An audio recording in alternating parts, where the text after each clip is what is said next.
My stepfather taught me everything he knew about the business. From a young age, I soaked up every bit of knowledge he shared, always eager to prove myself. When he retired, I was certain that he would name me the CEO of his company. After all, I had dedicated years to learning the ins and outs of the business. But when the time came, he didn't choose me. Instead, he made my brother, who spends most of his time partying and traveling with his friends, the CEO. My brother knows nothing about running a business, and this decision left me completely blindsided. To make matters worse, my family has turned their backs on me. All because I dared to follow my dream of becoming a CEO. They now see me as the black sheep, accusing me of sabotaging my stepfather's company. My grandparents, on my father's side, even went as far as removing me from their will. The only way they'll consider welcoming me back into the family is if I stop trying to take clients away from my stepbrother. But things weren't always this way. Just a year ago, I believed that I would inherit my stepfather's talent management company. I had worked so hard my entire life, hoping to make him proud and continue his legacy. However, it seems that in the end, blood truly is thicker than water. I'm a 30-year-old man who has been working for my stepfather since I was 18. My father passed away when I was very young, and later, my mother remarried a widower who had a son just 3 years younger than me. We became a blended family, and despite the changes, I never lost contact with my father's side of the family. The way my stepbrother Scott and I were raised, no one would have guessed we weren't blood relatives. My stepdad treated us both like his own sons, though we were very different in our interests and personalities. While my stepbrother spent his school holidays on trips, partying with his friends, I spent mine begging my stepfather to let me work at the company. He eventually gave in, allowing me to do small tasks like answering phones, bringing coffee, and running errands while I was still in high school. My mom was incredibly proud of me for taking an interest in the business and working so hard. During college, I continued to work for my stepfather part-time, in the field I was studying. I always turned to him for advice whenever I faced challenges, and he was there to help me every step of the way. The money I earned usually went into savings, as my mom and stepfather were already covering my tuition.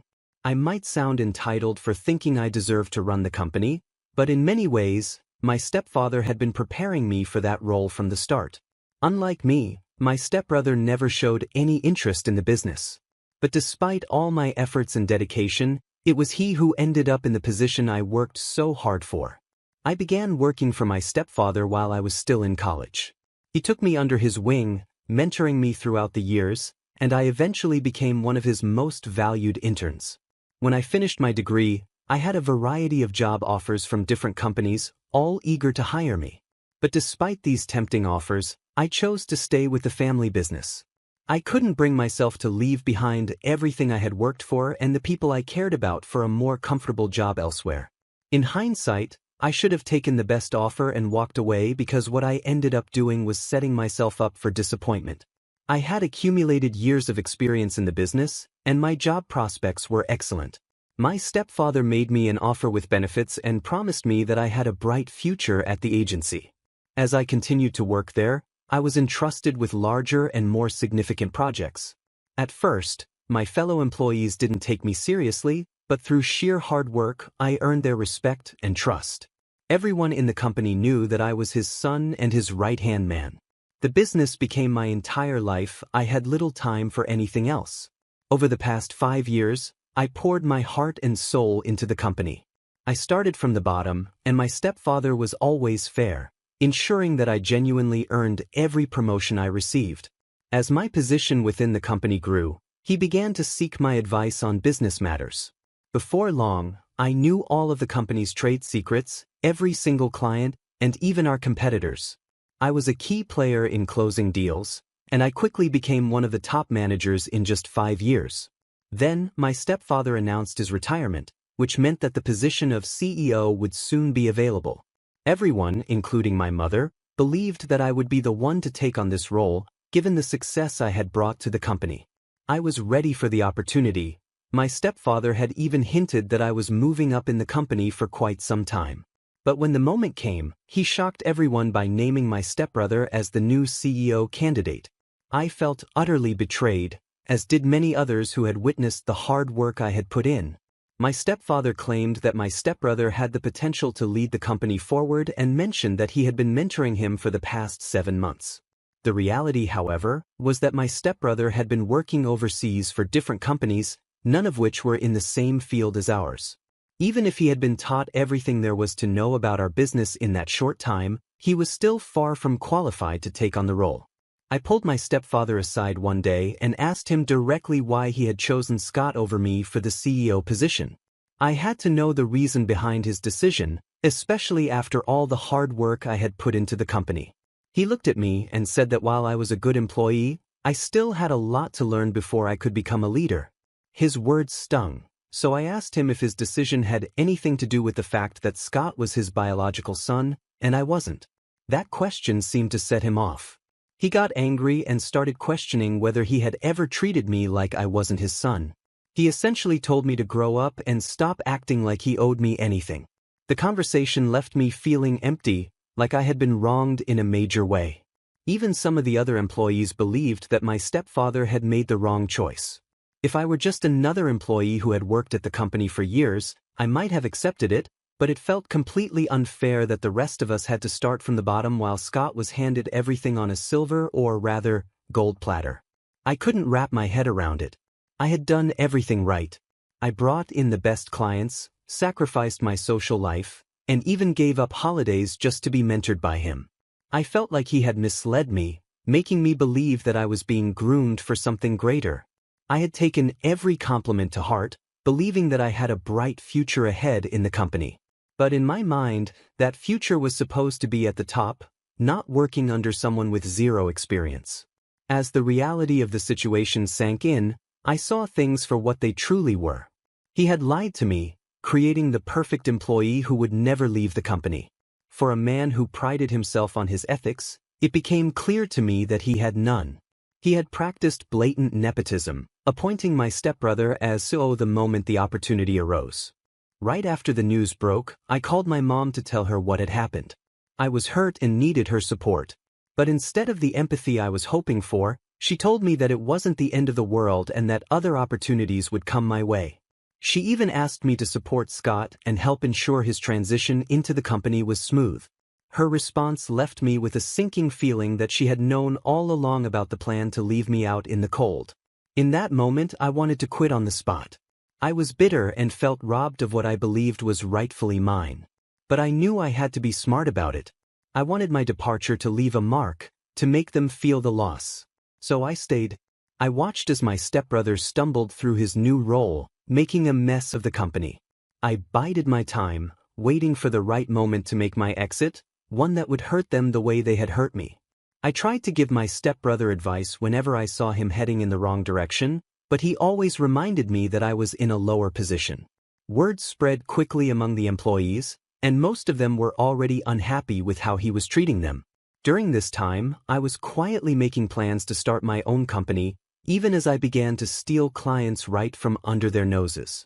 My stepfather was hardly ever in the office, and my stepbrother struggled with even the simplest tasks. They didn't notice how bad things were because I was constantly picking up the slack for him.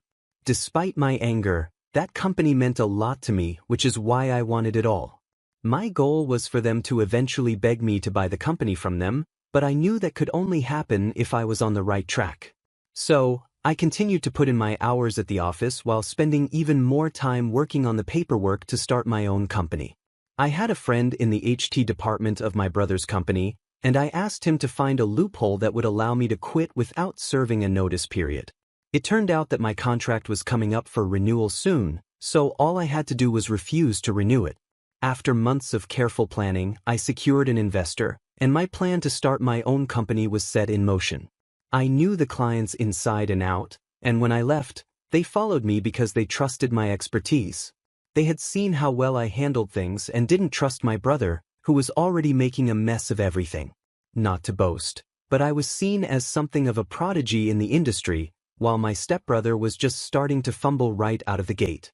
The day I handed in my resignation, my contract had just expired, and coincidentally, my stepfather was in the office to check on the company.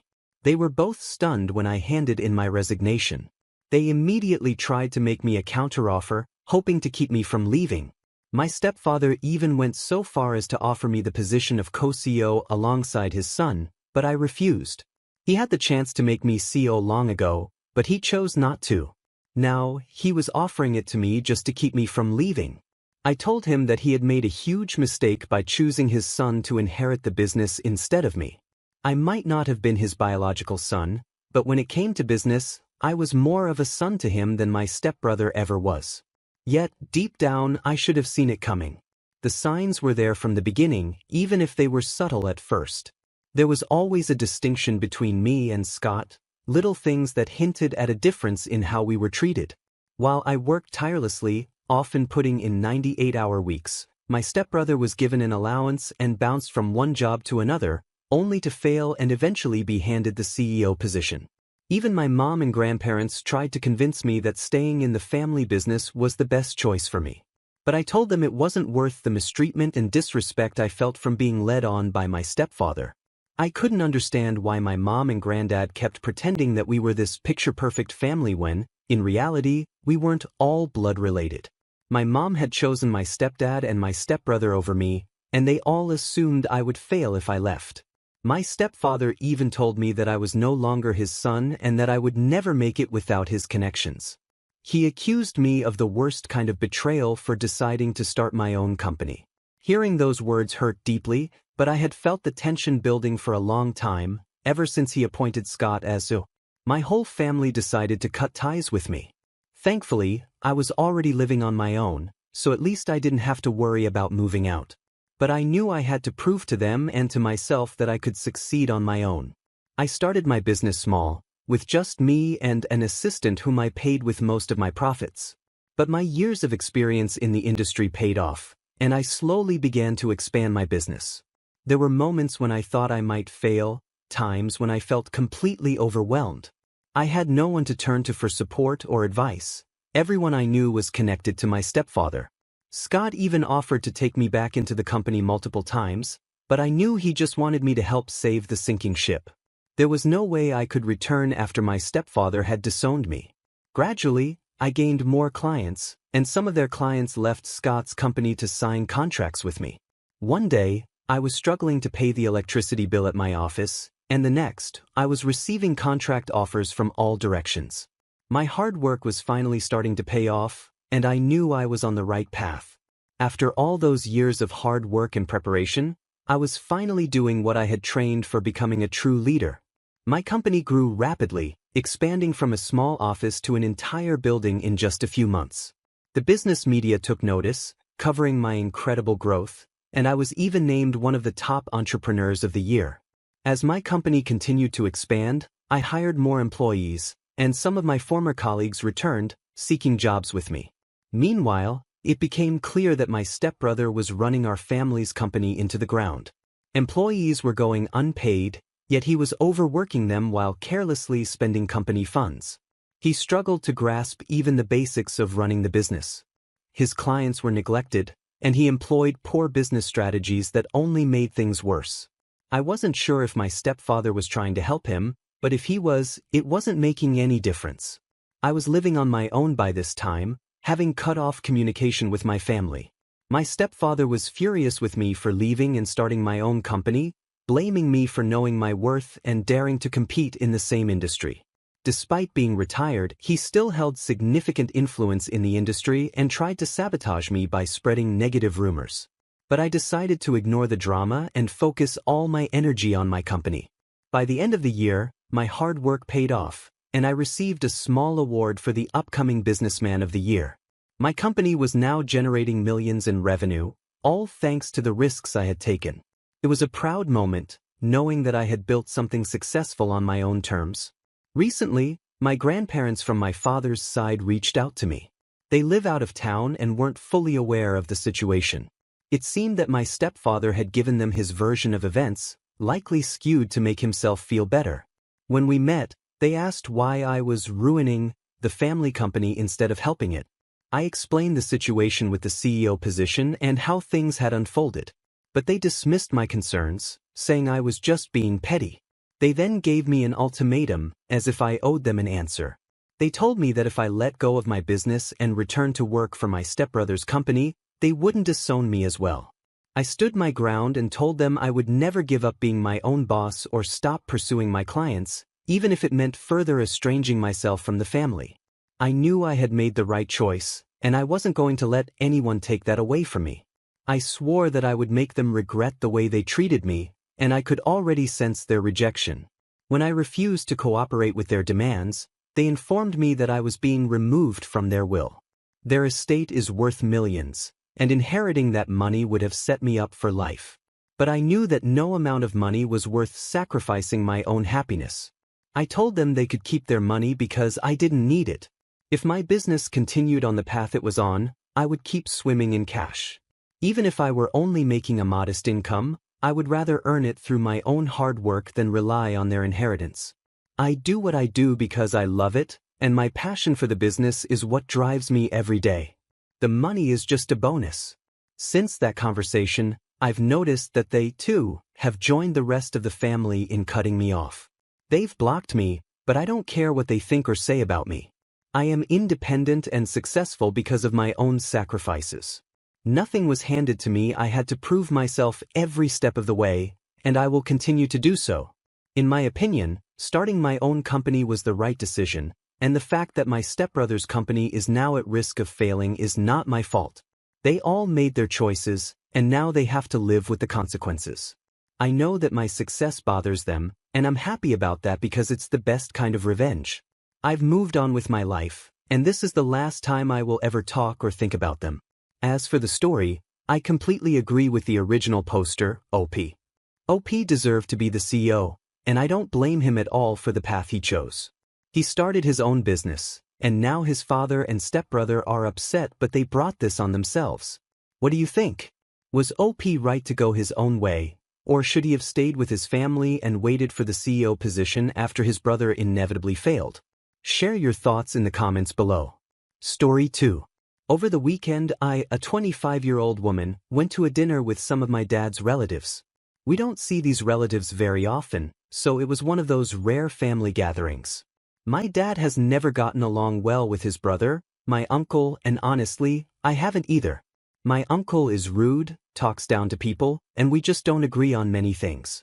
Usually, I try to keep my distance and ignore him when I can. But at this dinner, my uncle decided to ask me about the car I drove up in and about my new job. I started working about a year ago after graduating from college, and I've been working hard to build my career. I'm a software engineer, and I'm proud of the work I do. It's a field that requires a lot of skill and dedication, and I've put in the time and effort to be successful. With the money I've earned, I recently bought my dream car, something I've always wanted. So, when my uncle, in his usual condescending tone, asked me, "Hey, how much are they paying you anyway?"